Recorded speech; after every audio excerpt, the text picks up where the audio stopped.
Jeg kan lige hilse at sige, at vi kan dufte herovre, ikke Victor? Ja, det må man sige. Vi kan simpelthen dufte de her cocktails, vi kan dufte alkoholen i luften, og vi står alligevel 3 meter væk eller noget.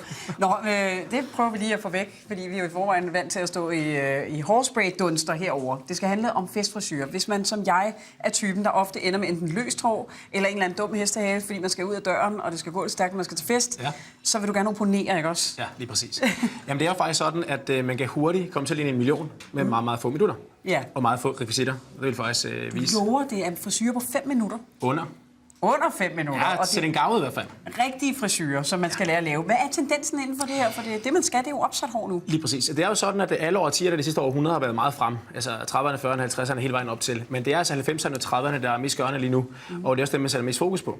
Og det er helt okay at være lidt mere kvindelig, lidt mere elegant igen. I stedet for, at det skal være mere rebelsk og de her krøller, man har haft meget her de sidste par år. Ja, det har været meget det der løse bohemhår, som bare hænger og slasker. Det skal det ikke være længere. Vi har 3 dejlige modeller med igen. Vi har Astrid, Bernadette og Susie, som vi jo også tidligere har fået stylet i den lille sorte kjole, så hvis man synes noget, at det tøj ser interessant ud, hvis man nu har tøjkrig, så ligger det også på hjemmesiden. Men lad os begynde her. Jamen, det første det er jo en klassisk low bun, altså en lave knold. Ja. Og det er jo faktisk sådan, at det man gør, det er, at man lige strammer det hele op. Ja. Så for at bruge en friseringsbørste her, det er så meget vigtigt sådan en her. Friseringsbørste. Ja, det siger du. Men hvad er en friseringsbørste? Jamen det er sådan en, prøv at se, den er sådan lidt, jeg har brugt den her til morgen, det kan man godt se. Ja. Men det er altså en børste, som har sådan nogle fine små hår, som får alle de der små med.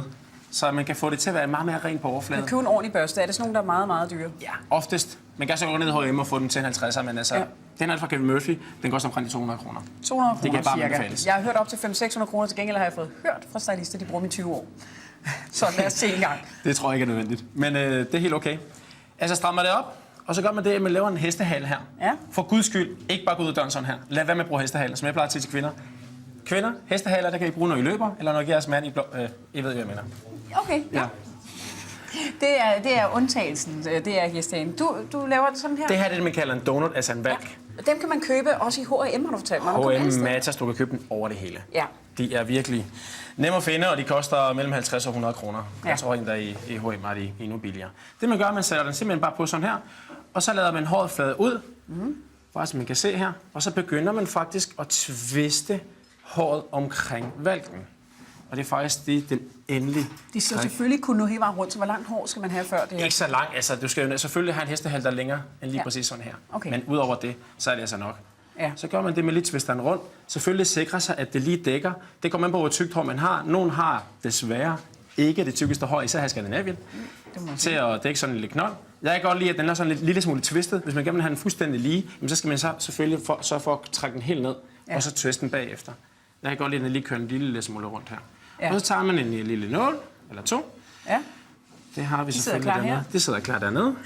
Og så begynder vi. Ja. Og det der, nu er det jo altid nemmere at være den, der står bagved og skal ræ håret. Men det kan man altså godt selv, mener du? Ja, det kan man altså godt og med lidt feeling. Og lige mærke efter, om håret dækker over det hele og sådan noget. Ja, lige præcis.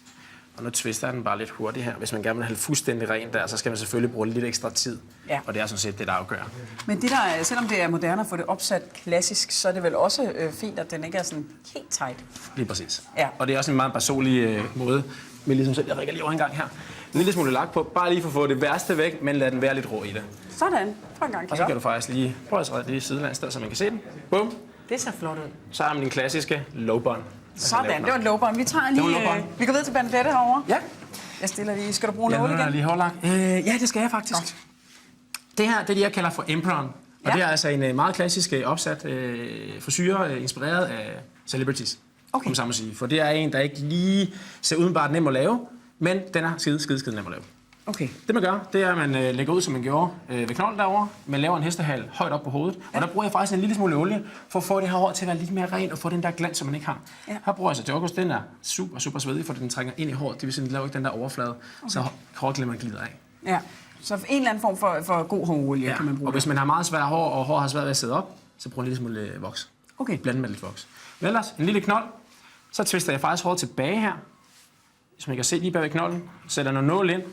Og så gør vi faktisk det, at vi lukker spidsen ned. Ja. Vi forsejler den simpelthen en lille elastik igen. Og så kører vi det simpelthen op. Sådan der. Og tager den ud. Sådan. Så får man noget, det ligner noget, man har set før jo. Men ja, det ligner noget. Jeg har aldrig tænkt over, hvordan det skulle laves.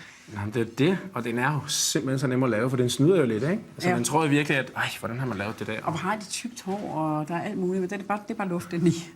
Det er ikke bare for noget, men det er lidt, ja. Men altså, prøv at se den fra siden her engang, så man kan se, hvor meget man tror, at der er gjort ud af den. Det er i hvert fald noget ekstra, kan man sige, til festkjolen i forhold til den traditionelle. Lige præcis. Og igen, altså, det er helt op til en selv, hvor langt ned den kommer til at være. Man kan rykke den længere op, man kan også godt brede den endnu længere ud. Det kommer lidt ind på. Det er sådan, at man skal så selv bagefter og små stus med. Og det er jo så til kjoler. Vi går lige videre til Astrid. Så skal vi lige have lidt lak, selvfølgelig. Vi havde en low bun, vi havde den her Emperor. Og så har vi her noget, der er sat halvt op. Det er altså en French twist. Ja. Igen, man redder det over, og så forsejler man simpelthen, man låser simpelthen den her side her, så håret ikke kan twistes over den der side der. Man låser det fast der. Og så skal vi faktisk, er det okay, vi lige skifter en lille smule plads her? Skifter plads. Fordi jeg skal faktisk få det her twistet, og det der, den her lille kamp her, eller børste, den kommer handy. Fordi der redder man faktisk... Så man skal have sig masser af nåle, en god børste, hårlak, og indtil videre har vi kun været omkring noget voks eller olie eller sådan noget. Det er ikke sådan helt uoverkommeligt. Nej, det er altså små ting, man kommer langt med her, ikke? Lige få det tager fat her, ind under her, og så tager man fat med den anden hånd og twister den over. Og så sørger man lige for at komme helt vejen herind, så den der, den breder sig ud. Og så skal man have fat i nogle nåle. Nej, jeg skal have faktisk fat i dem her. Okay. Og det er sådan nogle nåle, der er åbne. Ja, det er den der ikke samler, så jeg kan lige prøve at vise her. Det er jo sådan nogle... Prøver jeg lige igen. Jeg skal lige have den her lidt mere samlet her. De dur bedre til større ting, eller hvad? Jamen, det er fordi, de skal ikke være så masende. Det vil sige, håret skal ikke presses ned i bunden så meget, som de andre, de skal gøre. Okay. Jeg skal lige se, om jeg kan få den her twistet med over. Så fanger man dem simpelthen, og sætter dem ind den her vej. For den der, jeg napper lige en mikrofon herover for Astrid. Er det her noget, som du tænker, nu skulle det jo være så nemt. Er det noget, som du tænker, du godt selv kunne gøre? Altså, hvis det virkelig ikke er svært at få en flot frisyr, så ja. Jeg er også typen, der bare lige enten lader det hænge lidt løs, og så lidt hårlak i, eller lige en knold, og så er det det. Ja. Altså, hvis det virkelig ikke er svært, så jo. Han siger, vi ikke må. Han Ja, siger, og det er jo det. Vi må ikke putte hestehale i, medmindre vi er ude at løbe. Det er jo det. Så, Og jeg nævner ikke det andet. Nej. jeg bruger det også kun, når jeg løber. Ja, kun når jeg løber fra nu af. Nu bruger du nogle af de andre nåle, Victor. Ja, den skal simpelthen bruges til at... Og du må godt dreje en lille smule den her vej igen. Det er en lille smule kongeligt at se på, synes jeg. Ja, den skal bruges til lige at... fra galafest og sådan noget hår her, er det ikke det? Og fastsætte det. Du, det er også toppen med. I byen på natklubber, når man ikke er til galafest. Ja, og ja. Hvad skal man have med, for at det kan holde? En masse lak. Ja, Og så skal det er man en lille selvfølgelig... lak, man kan have i tasken. Ja, lige præcis. Og så sørge for, at den her knold her, den sidder rigtig godt fast derovre. Men ellers så er det altså... Sådan bliver vi klar Så er det så lukket. tre frisyrer og en sky af hårlak. Nej, hvor ser det fornemt ud. Mikkel, vi er jo ved at være klar med cocktails. Vi har damerne og I det ene må og det andet. meget gerne komme over til os ikke herovre. med Jeg over står for en sammen cocktail, med Pio? Henrik og Morten fra Moltkes Bar, som har lavet cocktails, som er populære for næsten 100 år siden. Og I må gerne komme over og smage. nu kommer Prøv lige, damerne over. Morten, Ej, igen hvor og er I fortæl, fine. hvilke cocktails vi har her. For mig er de her to første, det er velkomstcocktail. Blue Train er sådan lidt syrlig i det. Amalienborg er meget frugtsmagsagtig. Og de sidste to er dessertcocktail for mig. De er sødligere. Den første smager vuptiginen, smager selvfølgelig lidt af snaps af kommen. Og den sidste får man lidt irsk whisky frem i smagen. Rigtig lækker. Det lyder som om, vi skal have velkommen til damerne med deres kjoler og deres hår. Ja, men der er fest i studiet, og det her opskrifter, de stammer simpelthen fra den her gamle notesbog. Jeg vil lige vise noget af det allerførste, der står i den her notesbog. Det er simpelthen et telefonnummer til taxa. Så har man telefonnummer, det er meget vigtigt i en cocktailbog. Og hvis man, er det sådan noget til centralen? Og så Ja, præcis, så der står y og alt muligt. Der ved man, man skal 4 trykke. cifre. Det har været lang tid siden. Og så Ja, USA, lige USA. præcis. Den her bog, den bliver i dag afleveret tilbage til den rette ejermand, og så må man altså vente til jul, hvor der udkommer en bog med de her gamle klassiske cocktails fra mere end 100 år siden. Ellers kan man finde opskrifterne inde på vores hjemmeside, godtv2.dk.